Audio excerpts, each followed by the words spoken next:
Welcome to the Earn Your Happy podcast. I'm Lori Harder, founder of the Bliss Project, 3-time fitness world champion, fitness expert, and cover model turned self-love junkie, lifestyle entrepreneur, and author. Each week, I'll bring you a guest or a thought that will help you bust through your fears, connect to your soul, and get focused and clear so you can elevate your life, business, and relationships. We don't wait until we're ready for someone to tell us we're good enough. We take what we want and we anoint ourselves. Get ready to earn, own, and unapologetically rock your happiness every single day. Are you with me? Here we go.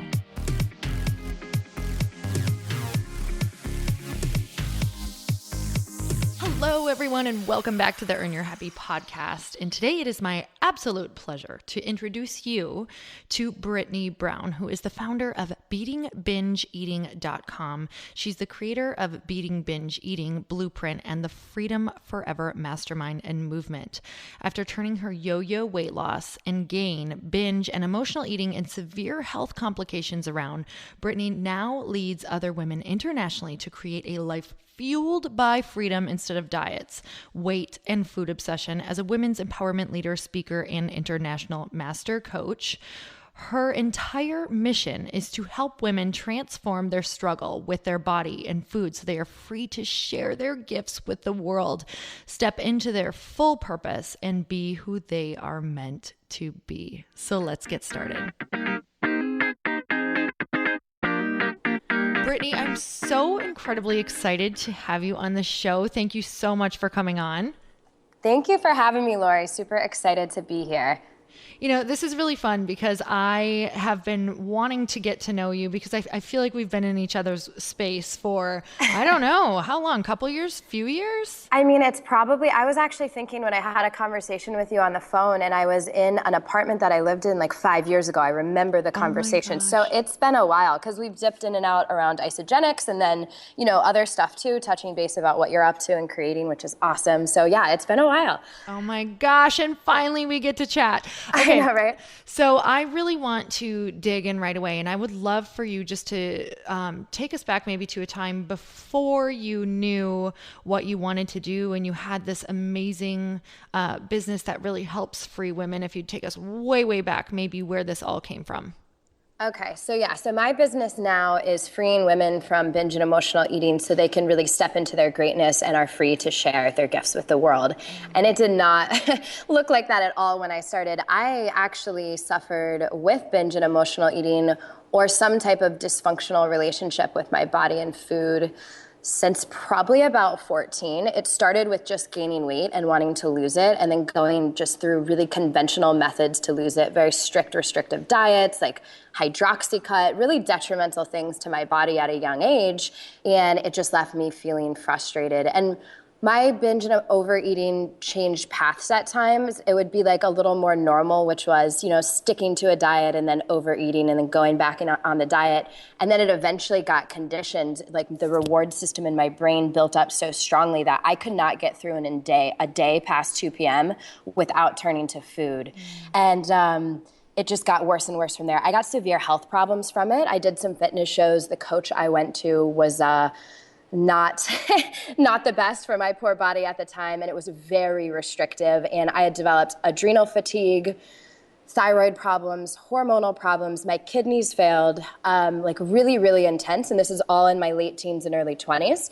And that's when I realized, like, my gosh, this is not okay. And then I pursued holistic health, which was incredible. So I started feeling a little freedom. Looking back on it, it was still controlled. But, you know, it was like the glimpses of freedom were coming my way. I kind of learned that there's no diet for everyone. I also learned that there's so much more to our relationship with food. And, you know, from there, it just kind of evolved from there. I got scooped up by a really big international coaching company to manage their health division. And what I noticed, I was training under experts and doctors, a functional medicine doctor, acupuncture therapist, like incredible people. And my binge eating came back with this like really, really hardcore health and food focus. So, it really taught me that it is not about the food. Yes, like let's take care of and nourish our bodies, but that has got to come from a place of love that's sustainable and not a place of fear. So I resigned from that coaching company. That was about 4 to 5 years ago. And I set out on like a massive quest to make health for myself easy and to connect with myself, so I could just naturally do this and like walk through life with ease and grace and really freedom. And I promised myself, like, if I can figure this out, I will come and share this message with the world, and I will bring other women with me and hopefully develop health coaches that can do the same, or not even health coaches, just coaches and mentors in general that can share this message and create like a massive impact. Because the way we're presented to manipulate our bodies and things like that, it sets us up for failure and it sets us up for a dysfunctional relationship, and there's an easier way to do it. So through self-love and coaches and mentors and training and schooling and certifications and like you name it, I've probably gone into it, shadow work, belief systems, a ton on neuroplasticity and brain reprogramming. That's kind of how I got to where I am now. And I relaunched my practice a few years ago, and now I really help women find freedom from that struggle. And then once your struggle with your body and food isn't holding you back, which you can probably attest to this, because I know you had some struggles in the past, even if they weren't exactly like mine, there were some of them there. Once those are no longer holding you back and that self-sabotage isn't keeping you stuck, like you're free to live, you're free to have incredible relationships, you're free to pursue your dreams. So that's my thing now, is really just really empowering women to transform that struggle and then live their best lives.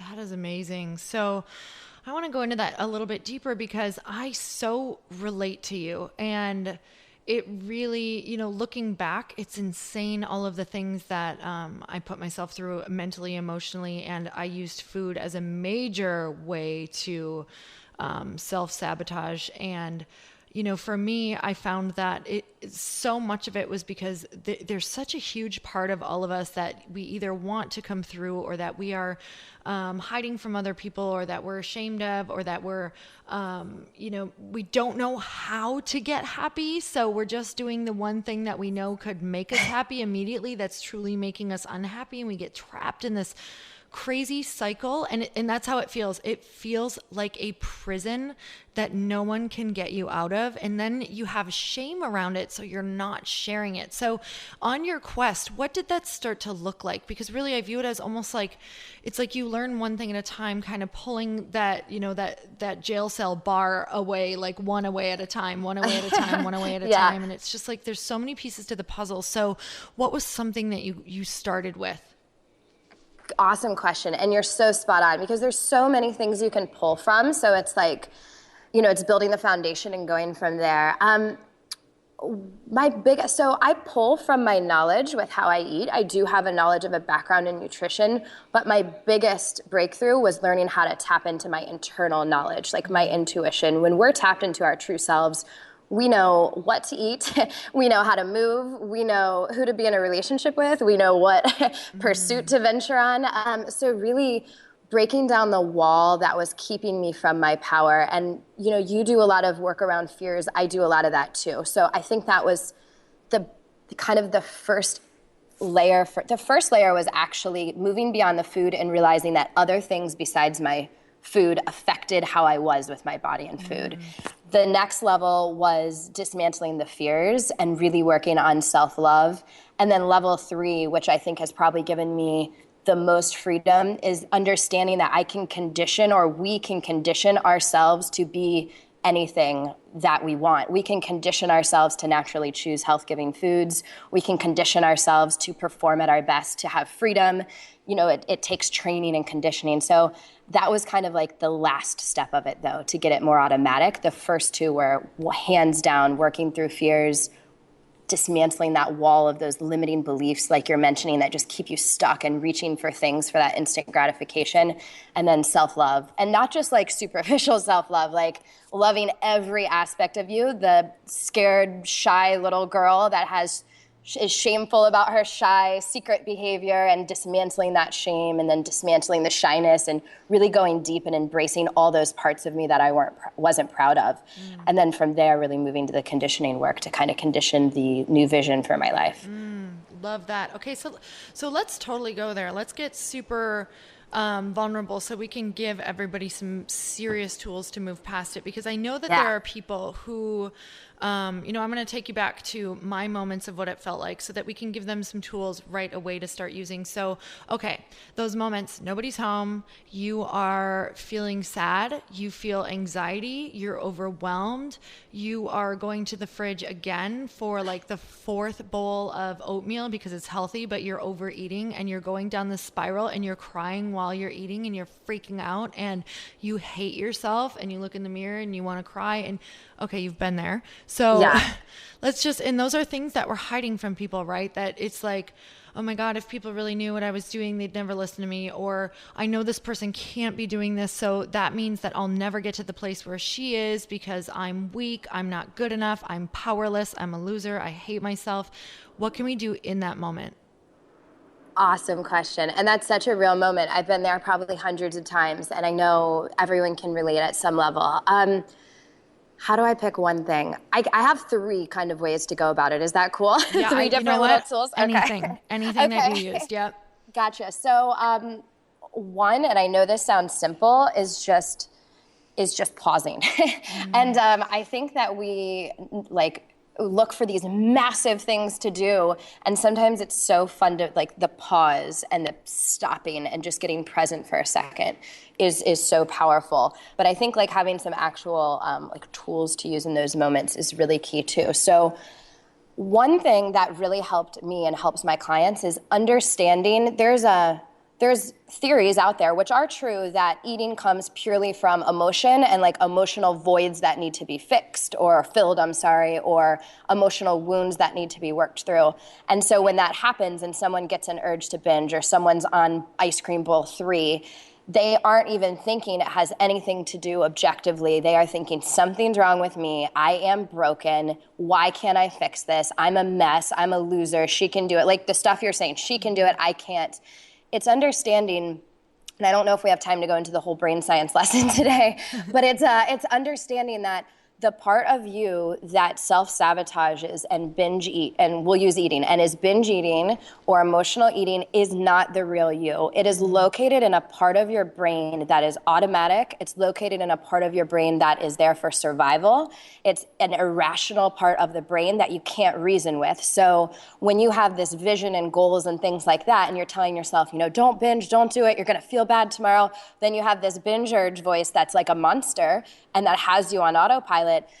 The rational, beautiful goals and the wonderful things you want for you and your family and your life don't matter in that moment because that irrational part of your brain doesn't recognize the reasoning. So when people understand that, you can get a little more objective about it and look at the craving or the urge to binge like a pattern that's been reinforced by your brain. And if you can interrupt that pattern enough, you can train it out. You can completely recondition your brain to have it non-existent. So that kind of puts you back in the driver's seat a little bit because yes, do the deep emotional work by all means. We need it. However, I think it's a little unfair to say we have to heal every single emotional wound to be able to stop an urge in the moment. So number one is understanding that. I think journaling, and it's really hard to grab your journal in those moments, but if you can pause and write or pause and reflect, and I can get into the pause and reflect if we have time, let me know. But that pause, okay, cool. that pausing and journal, my rule for me when I first started, the biggest breakthrough was if you're gonna binge, but you have to write for 5 minutes. I didn't know anything about brain science. I didn't know anything about emotional processing. I didn't know I was interrupting a pattern, brain science speaking, but it worked because it started to interrupt that pattern. And once I started putting my stuff on paper, I could kind of move myself through the spaces of it. So I always start a really great journal exercise that I love starting with is what am I feeling and why am I feeling this way? Most of us don't feel. We, the feeling starts and we divert it. So really just acknowledging the feeling. What fear or belief is causing me to feel this way? There's usually always a layer deeper that's deeper than the guy didn't text me back or deeper than I'm scared about my job at work and losing it. There's always something underneath that's really stirring it. So getting in there and then pausing again and saying what's my truth? What do I know that is actually true about this situation. More oftentimes than not, the truth is that it's not that big of a deal and we can see the silver lining and move through it. And then I always ask myself, what's a belief I can implement now that will like allow me to honor my truth in this moment? By writing all that out by that time, I would say 50 to 75% of the times you've automatically just paused enough to let that survival part of your brain calm down. And you've also flipped yourself almost out of it by moving through the exercise. So you're literally taking yourself from fear to a place of love and trust. And then, so that's the journal exercise. And I'll pause there because I know I just talked for a few minutes. I'll let you interject if you have anything. I also have something for just emotional processing too.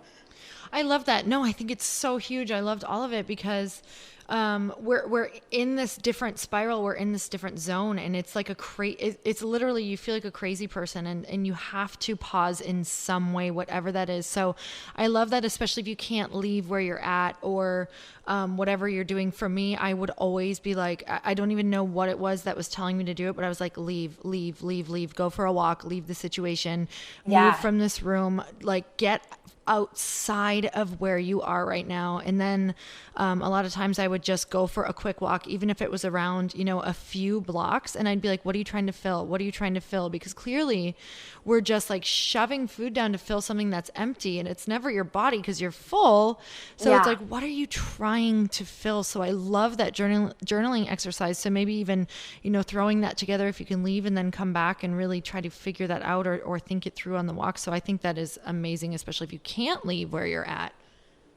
Yeah, I think it's so true. And it helps to kind of separate yourself from it a bit. And I think I love the walk idea because if you really study what does happen, because what happens with binging is once you do it a few times, your brain gets primed to do it, and then the reward system just primes you to do it more and more. So that's why some people can diet for 3 months and then only overeat once, and then some people diet then it goes down to a month, and then it goes down to 2 weeks, and then, oh my gosh, they cannot stick to anything for longer than 3 days. And it's this reward system's just getting tied more and more. So like originally it can come from those emotional voids and wounds, and then it just gets like ingrained in our behavior. So that's when you feel like that autopilot zombie, like food crazed type thing. So I love that. I love like getting out of the situation. That helps to break up the pattern too.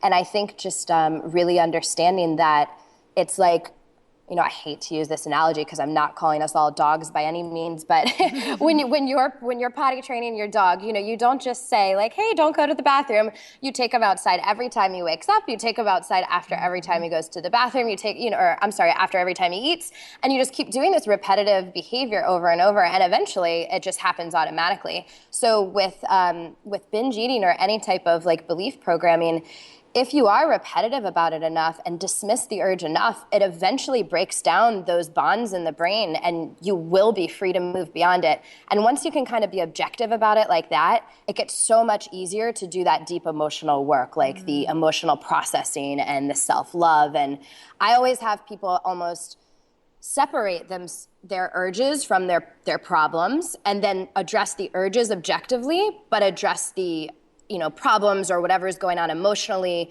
deep and emotionally, but doing it almost separate, if that makes sense. Because sometimes when an urge happens, we get so emotionally hooked into it and we feel like something's so wrong with us that we just binge anyway to get the urge to shut up. So yeah, I'm with you. Anything you can do to change the situation. I also think too, with emotions, it's very important to know that emotions last forever because we don't give ourselves time to feel them. So an emotion, and I'm sure you know this, if you charted it, it runs like 8 to 9 minutes. If you gave yourself 15 to like fully let the emotions process and like just feel it, not make up those narratives on why you feel it. Like, oh, he did this, I did this, I should have done this, none of that. More just like, where do I feel this in my body right now? Like, it's totally cool that I feel anxiety. It is okay that I feel this way. And not fight it so much and just let it process. So if you do that on your walk, or if you do that laying on the couch or getting out of the house and going for a drive or whatever it is, but in the diversion, also let the emotion run through you and process. Because when we do, it's gone in like 15 minutes. You might still feel a hint of anxiety or sadness, but it's not that like head to toe emotional charge that makes you want to eat 10 bags of chips in the middle of the night. So yeah, those would be my tips, is just really getting to know the science behind it, separating yourself from it, and then letting your emotions really process out and giving yourself time to let them before you reach for a diversion. Those are amazing. And the last one, especially, to really be able to feel it. I've recently really experienced that with something. I think that for a while I was just really trying to act like I did not experience this emotion. So I was experiencing real jealousy. It was very real. And because of the work I do and because of, what I'm always saying, it's like, this is so opposite of what I believe, that I was really upset with myself and really ashamed that I was experiencing true jealousy for something that was happening with another woman. And, just over, she was just achieving something that I really, really wanted. And I was like, wait a minute, I'm the person who's proud of everyone and I'm so proud of her, yet I'm so jealous. And I was really, I held a lot of shame around it. So I was trying to shove it down and shove it down and shove it down. And finally on a walk, I was like, with Chris, I was like, you know what? I think I just need to feel it. Like, I need to cry about it. I need to have like a little tantrum. I need to get it out of my body. And, so I let myself experience it for about a good hour. No lie. Just like, I really needed to talk through it and get it out and cry and feel it. And, it was the most beautiful clearing thing that I had done in a long time. And it was so gone. And it was like, all I could see was this person was surrounded in beauty. And I was so grateful for her going first. And it's just crazy how clearing that can be. So thank you so much for that. And just, it's really, really powerful. So I know that for me around, moving through just binge eating or anything really destructive that maybe I was doing, when I was trying to let different parts of myself come through or get really comfortable with maybe different parts of myself. I know that so much of it had to do with forgiveness. So whether it was I just had maybe one of those crazy moments that we were talking about before, it was like, okay, I'm on the other side of it. I'm done with it. I've cried about it. But now I had to move into this forgiveness place like quicker than I did before. So can we talk about what forgiveness looks like, creating a forgiveness practice around maybe when you do slip up? Yeah, I love that. And thank you for sharing what you shared, because I think that's so relatable. I had something interesting like that kind of take me out, and it took me out. But then when I paused, it didn't take me out any longer, but once you let yourself feel it. So I thank you for sharing that. I can so relate to that. And then forgiveness at that point. I think that's a really great question. I am like in the process, in the program, when I'm working with women, any women, whether it's for binge eating or just moving through something like procrastination and letting opportunities pass them by, the guilt and the shame around an emotion caps it in. And then it's like, if you saw me right now, I'm talking with my hands. I have one hand in a ball and then another hand flat on top of it. And it's like, so say you feel jealous and then you have shame and emotion, or shame and guilt wrapped around the jealousy. It's like creates that bubble. You're never going to process the jealousy, and you're never going to if you don't let go of that shame and guilt first. So yeah, I think processing the shame and guilt with forgiveness is so important. I think there's levels to forgive when you're struggling with your body and food. Some people literally might just be angry at society, food, that kind of thing. Most of the anger is going to be towards one's body. Like, why is my body doing this? Why isn't it easier for me to be healthy? And then most of the anger is going to be around ourselves. Like, why are we doing this? Why can't I break through this? And I just think it's so important to be your own best friend and know that this struggle's actually here for a reason, because what you learn in what you're going through is going to allow you to either show up fully and serve the world, be able to connect to others deeper. It's going to allow you to serve. And whether that's serving your family at home or like starting a mission and a movement and creating a massive ripple effect, both are equally important in our world, is showing up fully. So I think it's important to just reframe our mindset around the struggle a bit. And then a forgiveness exercise I love is I use the analogy when I'm helping someone kind of nurture a relationship with their body. I use the analogy of a romantic relationship. So if your body is your partner, like how would you characterize your relationship? You know, if you want a beautiful relationship, like you want love and connection and discussion, you know, are you distant with your partner? Do you look your partner in the eyes? I know, you know, myself, when I was struggling, I didn't even look in the mirror at yoga class. Like I avoided everything having to do with my body. You know, do you connect with your partner? Do you think bad? Do you talk, you know, negatively about them? Really like getting to know the relationship with you, yourself / your body as an intimate communion and relationship. And then thinking about, if I was to repair a marriage right now, what would that take? Would that take fear and control and restriction and manipulation to fix my relationship? Absolutely not. It would take love and compassion and understanding, even if your partner wasn't behaving perfectly, and like nurturing and respect. The same thing you would do if you were helping a child work through something. So taking that angle from it is so powerful because it allows you to really take off the walls of everything and connect. And I think writing a letter to your body, and then actually a letter from your body back to you is really key. And if the body thing doesn't resonate with you because you're kind of struggling with something different, a letter from your highest self to a letter to the struggling you that's self-sabotaging. And separating the two exercises. So like really getting in to, we'll use the highest self to the struggling you because I think that's a really important one.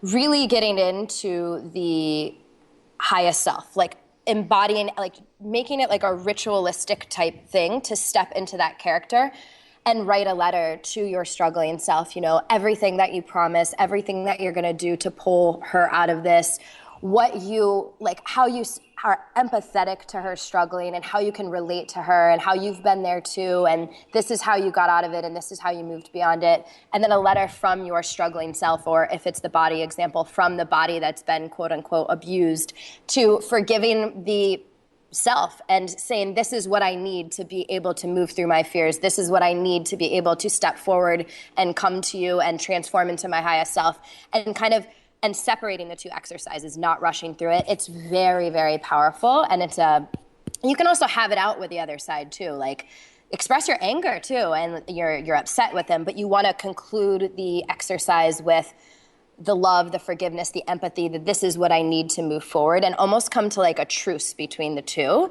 And I've done it, I do it often. If I've been struggling with anything, I do it with highest version me to struggling me often, and it's super powerful. And it's one of the most powerful exercises most of my women do. They do it with their body. One of the most powerful ones that they do too, if they really take the time to connect and do it. Okay, so I highly recommend everybody doing that just because it's amazing what actually comes up.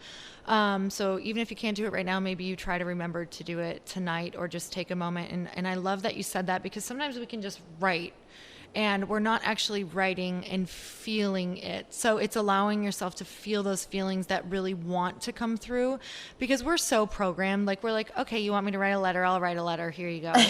Does this, and then we judge ourselves, right? Like, does this sound good? Is this the letter that I want to have written? Does this, is this going to help me? Is this what it's like, just write exactly the most raw, like you'd be embarrassed if someone else saw it. Like sometimes you can write so raw that you're embarrassed to read it, but that's the stuff that needs to come out. And it's really amazing to sometimes see what that is. I actually did this recently. That's why I'm like, wow, yes, please, everybody, this is really powerful. I've never done it around my body though. So Brittany, I'm totally going to do that. Yeah, it's super, the body one's super powerful. And I mean, have it out with your body. If you're mad, like literally have it out, but conclude it with like you're mentioning, like as raw as you need to be at the beginning, and then conclude it with the like empathy and the understanding. And it's so powerful. The body one's extremely powerful. It's so good. So I love that you really like to, or you'd written down in one of your emails that we were going back and forth, the idea that no one is broken and there's just a few things standing in your way to your greatness. So I'd really love for you to expand on that. Yeah, that's my favorite one. So it goes back to really, without even thinking about it, I said it kind of earlier in a way, the kind of different levels of what's standing between us and our power. And I think of it as a wall, and I think of it as there's bricks to the wall. And on one side, it's struggling us, and since we've been talking about binge eating or any self-sabotage. And then it's free, powerful, highest self, our true self, not a changed version, like our true self, our true power, because we are all that like divinely perfect creature. And then we have this wall in between us, and the wall has the bricks. And the bricks are fears. I would say mostly fears, to tell you the truth. Underneath all limiting beliefs, there's a fear at some level, but the fears, the beliefs, the judgment and the criticism and the protection. I think a lot of women that struggle with weight and struggle with self-sabotage around food, there's a level of protection that the struggle offers them, because when you're binging and bloated 15 pounds from a binge the night before, you're not out there living your life, and it causes you to isolate and be sheltered. It's the same thing if you're spending too much money or not growing your business or procrastinating all day. You're not out there living, you're spiraling. So, understanding the payoffs that these struggles give us and working through those. And those are all entrenched in fears and beliefs, in my opinion. And then also the criticism and the shame and the judgment, and dismantling that one by one by one. And then you're there. I mean, then you're connected. And when you're connected and integrating that connection daily and training that connection, like I know you are a master at rituals. If you didn't have your rituals, no matter how personally developed you are, it's easy to go back to society's way of doing things. It's easy to go back to the hustle and not being connected. But like, to me, connection's our greatest gift. Like when we are tapped in and connected and integrated and like connected to our soul, whatever our calling is, that's so powerful. So it's breaking that wall down in between it. And that's, my clients might not even know that that's exactly what we're doing, but that is, they come to me with the binge and emotional eating, and that is literally just a symptom or a red flag of other stuff that's going on that's deeper, and then we break it down one by one. Oh my gosh. Okay. I could go off on 57 tangents right now because you hit on so many good things.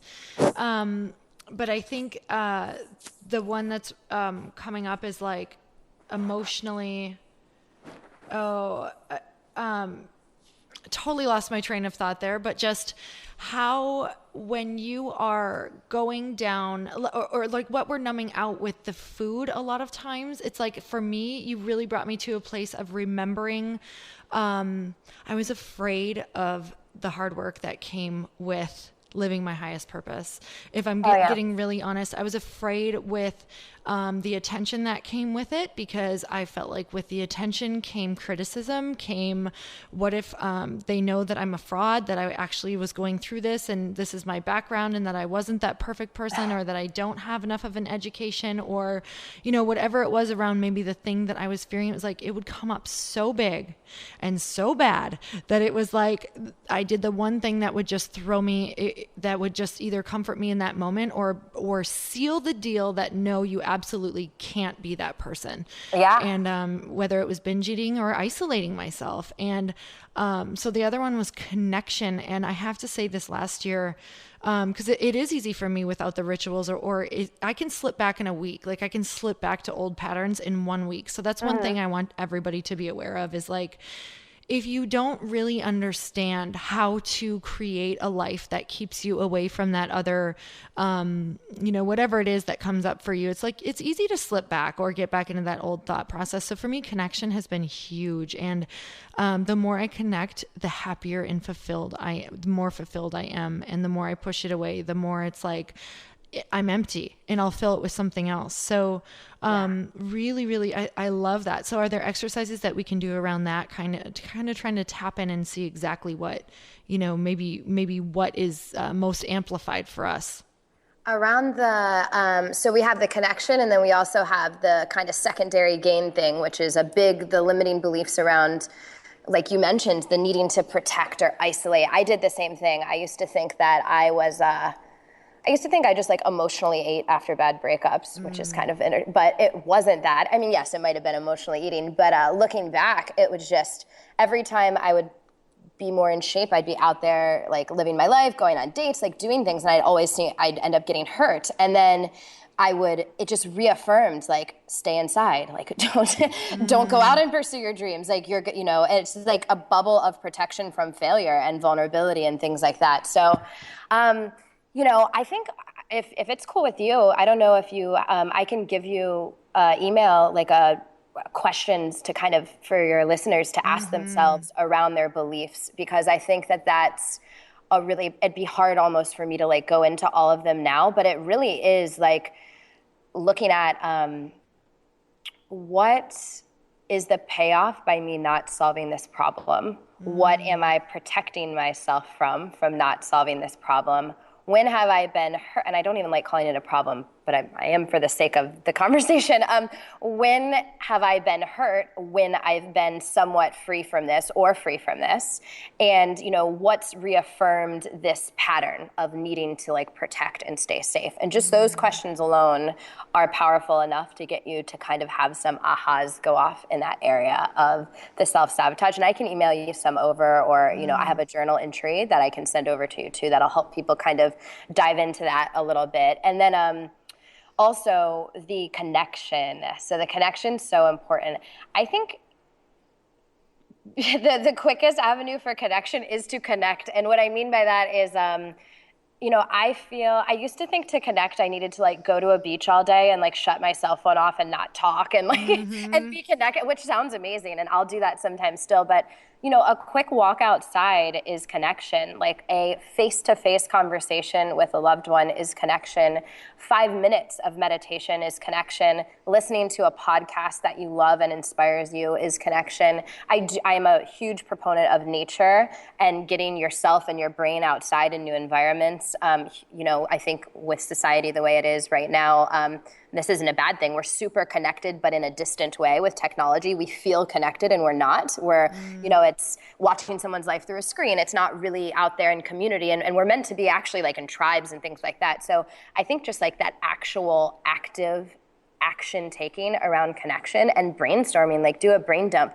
What makes me feel at peace? I feel a tingly feeling on my chest when I am walking outside looking at nature. And even if it's in a not so pretty neighborhood, like if the trees are beautiful, like the sidewalk is awesome. There's like people built this entire infrastructure for us to have a community in. Like just asking yourself those questions to notice the ordinary, I think is such a powerful way to get connected. And then daily rituals are another one. I think everyone talks about them, but not everyone does them.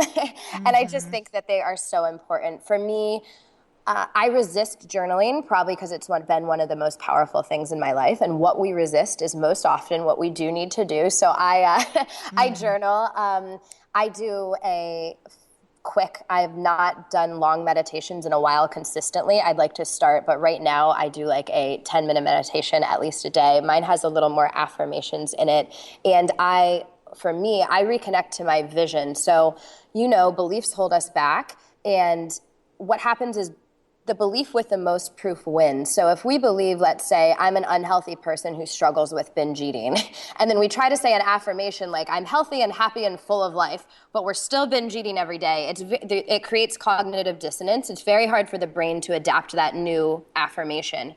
So you can trick the brain almost and build up references in the brain through visualization. That's been one of the most powerful things in my life. I have a exercise I do at least once a year. I write an ideal day in my life, and I don't say like I'm in shape or anything like that. I'll say things that I'm doing in my life that are indicative of me being like healthy and happy. So like in mine now, I pick up a paddleboard and I walk down to the beach and I like feel amazing in my bikini. So I'm painting a picture in my mind of living at this like highest version of myself. I mentioned career things. I mentioned speaking at a massive event, like all these little things. I mentioned a trip I'm going on that's like a dream of mine. And I say it in a day in my life, and then I read it to myself and record it. And I listen to that every day. So every morning when I open my eyes, that goes in my ears. I don't really care how I wake up. If I hear that, I'm like, okay. And it's programs my brain to, it feels like that's the truth. And then my actions and thoughts and beliefs start being more congruent with that vision. And it's almost like magic sometimes. Like I and I want to make that clear. This isn't like law of attraction with no action. Action is absolutely imperative. However, priming the brain with a visualization is key. I have clients, if they have a big event and they're freaking out about going because food or whatever, writing out how the event's going to go, writing out enjoying themselves and recording and listening to it either on the way or while they're getting ready. And they prime their brain to have that really good experience. And I've had clients say it's like night and day. It feels natural when they walk in to the event because their brain is primed. So yeah, visualization, and then just honestly getting out there and connecting, I think, and nature and presence and enjoying life and connecting with others is sometimes that quiet time really allows you to really tap into yourself. Oh, so many good things. So what I hope you guys hear is honestly, go back and create a plan around the things that sound really good to you, especially if you're stuck in a spiral of, binge eating or self-sabotage or anything, right? Our old beliefs, because you gave such good information and you and I are so aligned. It's not even funny. I'm just like, yes, sister. I'm like shaking my head over and over. And visualization has been everything for me. I can honestly attribute so much of getting over anxiety with public speaking around visualizing myself do it, seeing myself at the Bliss Project speaking. It's like when I get on stage, I'm like, I've been here. I've seen all of you. I'm ready. I know what it's going to feel like. I know I'm going to be nervous, but I'm going to speak anyway. And so what you said is just beyond powerful. And that's why everything will happen for you. You've been there before. You're creating that in your mind. And so you're more apt to take action because you're aware of, you just know how it's going to play out. And truly it's so powerful. So Brittany, I'm so grateful to have you on. And I'm going to ask you one last question, before we wrap up. Actually, two, I take that back. Okay. So Awesome. If we want to follow you and learn about you and get all your good stuff, where can we find you? The website's beatingbingeeating.com, and there's weekly blog posts and videos, and I also have a free quick start guide on there. It's a quick start guide to beat binge eating, but honestly, a binge doesn't have to mean you're like this compulsive eater eating 10 boxes of cereal in the middle of the night. It can literally just be those like on track days and off track days where you feel like there's always a struggle with trying to stay on track and a lot of control and then overeating and things like that. So the guide really is just to help you have like a balanced, loving, nourishing relationship with your body and food, and also give you some practical tools and journal exercises. Actually, the one I mentioned emailing is in there. So Perfect. That's on my website too. So they can go there and download that. It's beatingbingeeating.com. And then beating_binge_eating on Instagram is my baby. I'm posting there all day long, and we have an awesome community of mostly women, which is incredible, on there. And I share at least 2 or 3 times a day thoughts, struggles, breakthroughs, victories, client stories, and inspiration there as well. Amazing. You guys make sure you go there, because that's where we'll just, the questionnaire that you wanted everyone to be able to answer if they want to dig a little bit deeper, is housed there. So make sure you go there. Okay, Brittany, so you have 30 seconds with someone and they ask you, how can I make myself happy? What would you answer for them?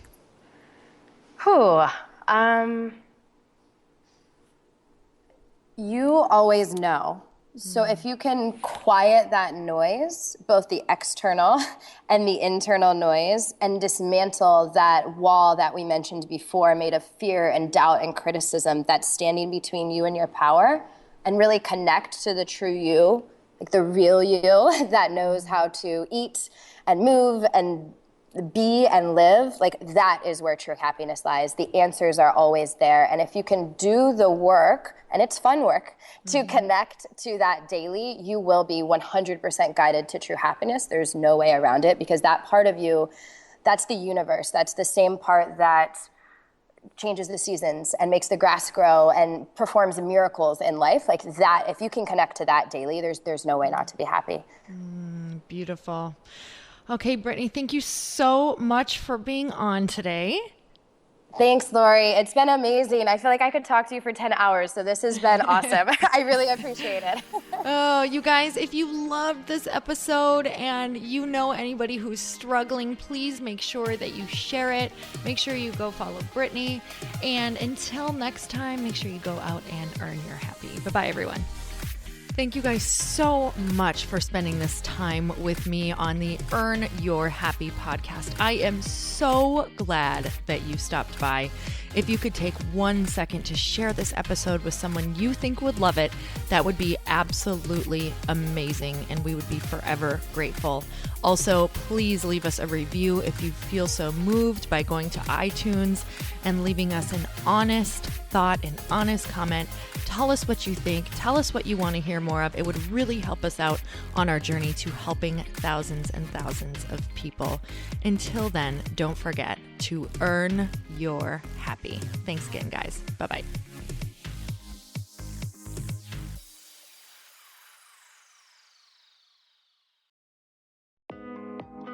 Hey, thanks for listening to the podcast. And I want to make sure that you have my phone number, and I'm not kidding.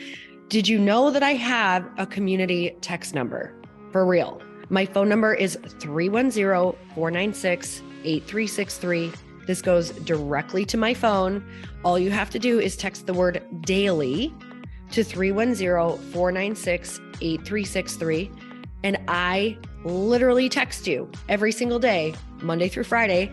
I actually just got done 30 seconds ago texting a bunch of people back. And I talk to you all of the time. You guys, people always ask me how I got my community text number and how it works. Well, all you have to do is you can just go to community.com and get your own. Community makes it easy to get a phone number that you can use to build your audience using text. People just text you at your number and they're added to your group. Then you can text them out audios, video links, anything you want. You guys, I text out happy birthday videos. I love to send podcast links, thoughts about life, book recommendations, different events that I'm doing in the local area. Texting gets me out of the noise of social media and directly into your hand. And now you can start texting your people too. Just go to community.com to get your phone number. They give you a 10-digit real phone number, not those weird short codes that look like spam, but it's more than a phone number. Your new number comes with an inbox for SMS and texting. This means you can actually manage your text list from your computer and an app on your phone. You can schedule text to send at certain times and to certain groups. You can even set up auto replies or let your assistant or customer service team answer your text messages via Community's awesome dashboard. Just go to community.com and ask for a free demo. They'll show you how it works and get you your number. It's time to start texting your audience versus just posting on social media. Everyone uses Community for that. So go check them out at community.com. I can tell you it's not just great for communicating with my audience, but Chris and I use Community and our texts to also sell out our launches. I'm telling you, you get such an incredible response because you really are creating a true, deep sense of community. And it's so intimate. It's freaking amazing. Go check it out at community.com.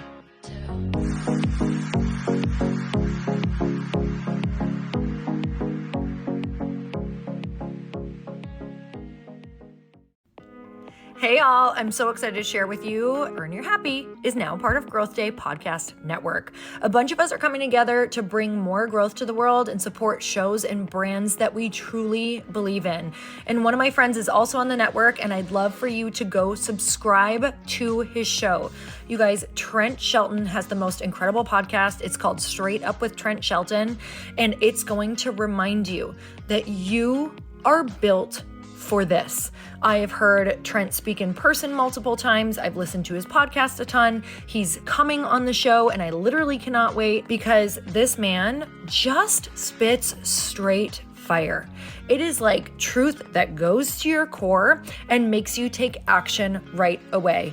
If you want one of those podcasts that when you're just out on a walk, you can't help but want to start running and run through a wall in your life, this is the show to go listen to. So you guys make sure that you go subscribe to the show Straight Up with Trent Shelton. You're going to love it.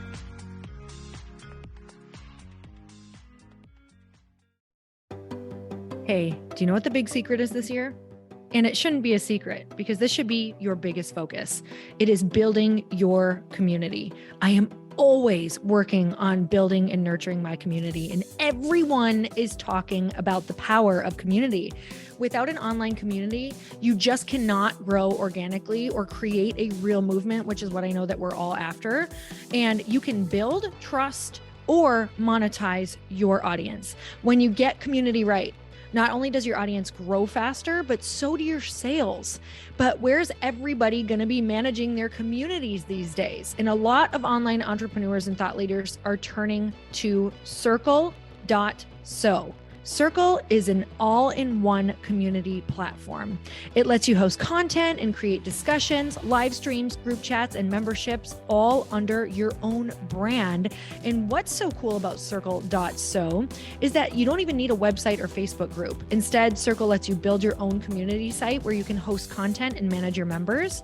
You can even create locked and unlocked content spaces, groups, and classes. How freaking cool is that?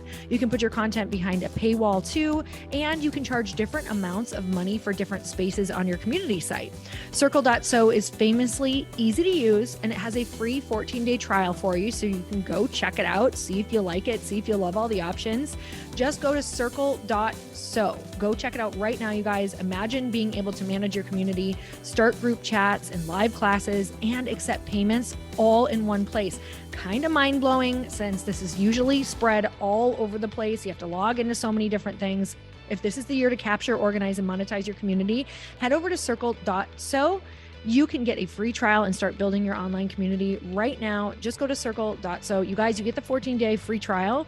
So just go and see if it's for you. It's going to streamline everything and make your life so much easier. It's so freaking cool.